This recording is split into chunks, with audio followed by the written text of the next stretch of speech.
आहे, खोल आहे, गंभीर आहे. या गीतेचा जो अर्थ आहे तो सुद्धा खोल गंभीर असा आहे. म्हणून या गीतेचा अर्थ नेमका काय आहे तसं पाहायला गेलं तर जसं सागरामध्ये अनेक प्रकारचे मोती असतात, अनेक प्रकारचा खजिना असतो, त्याप्रमाणे या गीतारूपी सागरात सुद्धा अनेक प्रकारचा काय आहे, खजिना आहे. अनेक प्रकारचे मोती आहेत. कर्माचे मोती आहेत, ज्ञानाचे मोती आहेत, भक्तीचे मोती आहेत. हे सगळं ज्ञान गीतेमध्ये आलेलं आहे. सगळं जरी गीतेमध्ये असलं तरीसुद्धा महत्त्वाचं गीतेमध्ये ज्ञान सांगितलेलं आहे बरं का. ज्ञानप्रधान हे शास्त्र असं म्हटलं आहे. मोक्षद्वानी स्वतंत्र ज्ञानप्रधान हे शास्त्र दुजी सूत्र उभारिले. म्हणून अशा प्रकारे हा गीतार्थ जो आहे तो खूप व्यापक आहे. गीतार्थ म्हणजेच काय, गीतेमध्ये देव बोलले एक दुजे नाही परमात्म्याचं वर्णन केलेलं आहे. आणि परमात्मा हा सुद्धा व्यापक आहे. जसा सागर व्यापक आहे तसा परमात्मा व्यापक आहे. आणि या गीतेच्या अर्थरूपी समुद्रामध्ये आमच्या मनाने काय केलं, शयन केलेलं आहे. मन आतापर्यंत शांत होत नव्हतं, मनाला झोप येत नव्हती. हे चंचल असलेलं मन आहे. हे 10 चंचल सांगितले, त्याच्यात मनाचे पहिला नंबर आहे. प्रवचनात बसल्या बसल्यासुद्धा घरी जाऊन येतं ते, एवढं चंचल मन आहे. देवाला अर्जुनाने गारणं केलं मनाचं, पण ज्ञानोबाराय म्हणतात श्रीगुरूंची कृपा झाली आणि त्यांनी कृपा केल्यानंतर हे मन जे आहे काय झालं, गीतार्थ सागरी. काय म्हटलं, मन गीतार्थ सागरी जलशयन झाले. ह्या मनाने गीतार्थरूपी सागरामध्ये शयन केलं. मन जाऊन तिथं काय झालं, झोपलं. म्हणजेच काय झालं, ज्याप्रमाणे सागरात भगवान विष्णू जे आहे ते योगनिद्रेमध्ये जातात, त्याप्रमाणे आम्हाला सुद्धा योगनिद्रा प्राप्त झाली बरं का. झोपायचंच असेल तर कुठं झोपा, गीतार्थरूपी सागरात झोपा. लौकिकातलं झोपणं वेगळं आहे. हे लौकिकातलं झोपणं आहे, जागणंसुद्धा झोपणंच आहे. आता आपण जागे आहोत का झोपलेले आहोत? खऱ्या दृष्टीने पाहिलं तर जागं कोणीच नाही, झोपलेले आहेत. कारण आपल्याला मी देह आहे ही वृत्ती आहे, सुखदुःख भासतात. म्हणून जरी मनुष्य जागा असला तरीसुद्धा तो झोपलेलाच आहे. अविद्येची या निदा, विश्वस्वप्नाचा हा धांदा, भोगित होता प्रबुद्धा अनादी जो. पण श्रीगुरुरूपी जी आई आहे तीसुद्धा आपल्याला झोपवते बरं का. संत जागही करतात आणि झोपवतात. संत जाग कुठून करतात आणि झोपवतात कुठं. जशी एखादी आई असते आणि तिचा मुलगा कीर्तनात आला, प्रवचनात आला आणि तो झोपायला लागला, मग आई त्याला झोपू देते का उठवते? उठवते त्याला. इथं झोपू नको, इथं जागं राहा. आणि घरी गेल्यानंतर म्हणते आता इथं निवांत झोप. पण ते मुलगा असा असतो की त्याला कीर्तनात झोप लागते आणि घरी गेलं की त्यात त्रास द्यायला सुरुवात करते. त्याला काय झोप येत नाही. हा अज्ञानरूपी मुलगा आहे. याला झोप कुठं लागायला पाहिजे तिथे लागत नाही, आणि जिथे लागायला पाहिजे तिथे लागत नाही, आणि जिथं लागायला नाही पाहिजे तिथे लागते. म्हणून श्रीगुरुरूपी आई जी आहे ते उठवते सुद्धा आणि झोपवते सुद्धा. उठवते कुठून? उठा जागा पाठी भय आले मोठे. उठवते कुठून? देह होती देह बुद्धी एकसरी, तिथून उठवते. आणि झोपवते कुठे? आनंद भांडारा केली ओवरी, सुखे मी निजलो गा, शून्य सारोनी तेथे, त्रिकूट शिखरी गा, दान मिळे आई ते. 17वेचे स्तन्य देशी, अनुहाताचा हल्लरो गाशी, समाधी बोधे निजविशी बुझावणे. तिथं झोपवते आणि इथून उठवते, देहबुद्धीतून उठवते आणि आत्मस्वरूपाची झोप. सुखे मी निजलो गा शून्य सारोनी तेथे. अशा ठिकाणी म्हणून मन गीतार्थ सागरी जळशयन झाले, मन हे राम झाले, मन हे राम झाले, प्रवृत्ती ग्रासोनी कैसे निवृत्तीशी आले. अशा प्रकारे श्री गुरूंनी काय काय केलं आणि ते हां अनुभवे तो तैसे मन हे मुद्दल जाये. अहम भावाधिक्य आहे, मुद्दल गेलं की मग बाकीचं सगळं जातं. मूळ भांडवल मन आहे, मन हे मुद्दल जाय. मग अहम भावाधिक्य आहे, शरीरीची ब्रह्म होय अनुभवी तो, जेत हे संसार चित्र उमटे, तो मनोरूप पट फाटे, जैसे सरोवर आटे मग प्रतिमा नाही. हां मन धरून येणे निज, तैसे एक एक देवाचे करणे. आता ही शेवटची ओवी आहे. ते अपार बोलो, शेवटची नाही 22वी ओवी. तैसे एक एक देवाचे करणे, हे अपार बोलो केवी मी जाणे, तरी अनुवादलो धीटपणे ते उपसाहिजो जी. हा जो विषय चाललेला आहे त्यातली शेवटची ओवी आहे. किती ओवे लिहिले ज्ञानेश्वर महाराजांनी 10व्या अध्यायाच्या सुरुवातीला गुरुचं वंदन करताना 22 ओव्या लिहिल्या. आणि या 22 ओव्यामधून अनेक प्रकारे गुरूंचं वर्णन केलं आहे.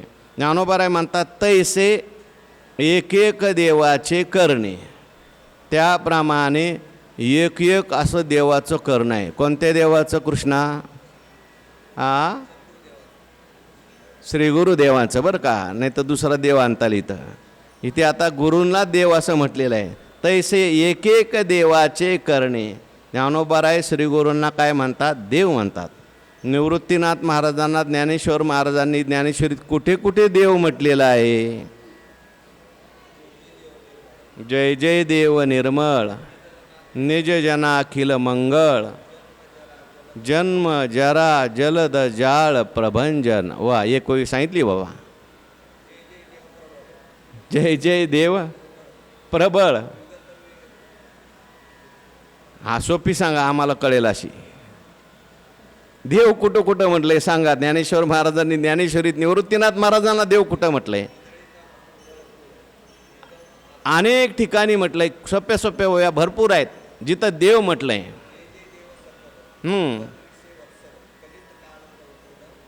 कलानिधी.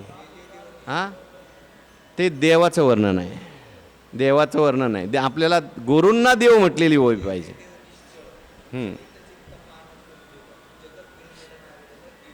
केली प्रिय, देवाचं वर्णन आहे. अनेक प्रकारे देवाचं वर्णन. गुरु श्रीगुरु निवृत्तीनाथ महाराजांना देव समजतात ज्ञानेश्वर. यस्य देवे पराभक्ती यथा देवे तथा गुरौ, तस्य ते कथिता ह्यर्था प्रकाशन्ते महात्मना. ज्याला देव आणि गुरु याच्यात भेद वाटत नाही त्यालाच देवाचा साक्षात्कार होतो, इतरांना साक्षात्कार होत नाही. म्हणून श्रीगुरु हाच आमचा देव आहे. म्हणून निवृत्तीनाथ महाराजांना म्हणतात तैसे एक एक देवाचे करणे. असं एक एक देवाचं करणं आहे.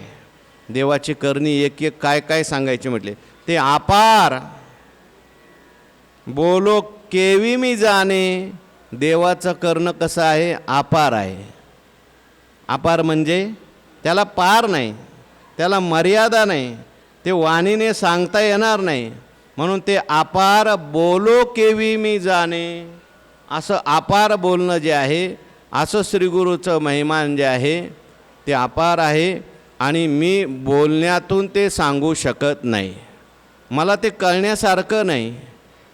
का कळण्यासारखं नाही? कारण श्रीगुरूचं महिमानच एवढं आहे. श्रीगुरूचं स्वरूप असं आहे की ते बोलण्यात येत नाही. श्रीगुरूचं निर्गुण स्वरूप असू द्या, श्रीगुरूचं सगुण स्वरूप असू द्या, श्रीगुरूचं महिमान असू द्या, कर्तृत्व असू द्या, सामर्थ्य असू द्या, गुण असू द्या, सांगता येतील का? जसं देवाचं गुण सांगता येत नाही. तुझ्या पार नाही गुणा माझी अल्पमती नारायणा, सुजाना एक विज्ञापना पायापाशी. समुद्राची शाही केली, कल्पतरूची लेखणी केली आणि सरस्वती माता साक्षात लिहायला बसली तरीसुद्धा श्रीगुरूंचं वर्णन केलं जाऊ शकत नाही. ते अपार बोलो केवी मी जाणे, ते बोलणं आणि जाणणं जाणू शकत नाही, त्यामुळे मी बोलू शकत नाही, कारण ते अपार आहे. म्हणून तरी अनुवादलो धीटपणे, ते उपसाही जोजी. पण हे सगळं जरी असलं तरी ज्ञानोबाराय म्हणतात त्याचा अनुवाद मी केला. म्हणजे श्रीगुरूंचं महिमान वर्णन करता येत नाही, पण वर्णन केलं का नाही केलं? किती ओव्यात केलं? अहो 22 ओव्या लावल्या ना तुम्ही, आणि असं म्हणताय की आम्ही कसं काय वर्णन करणार?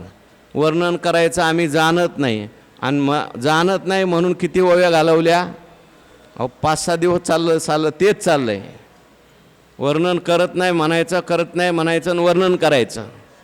ते अपार केवी मी जाणो, तरी अनुवादलो, तरीसुद्धा मी काय केलं आहे? अनुवाद केला आहे बरं का.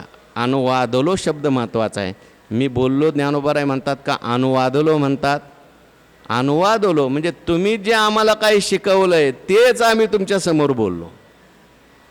गुरूंचं वर्णन ज्ञानदेव म्हणे तुम्ही, संत ओळखावे ती आम्ही, हे पडविले जी स्वामी आला देव श्री निवृत्ती देवी.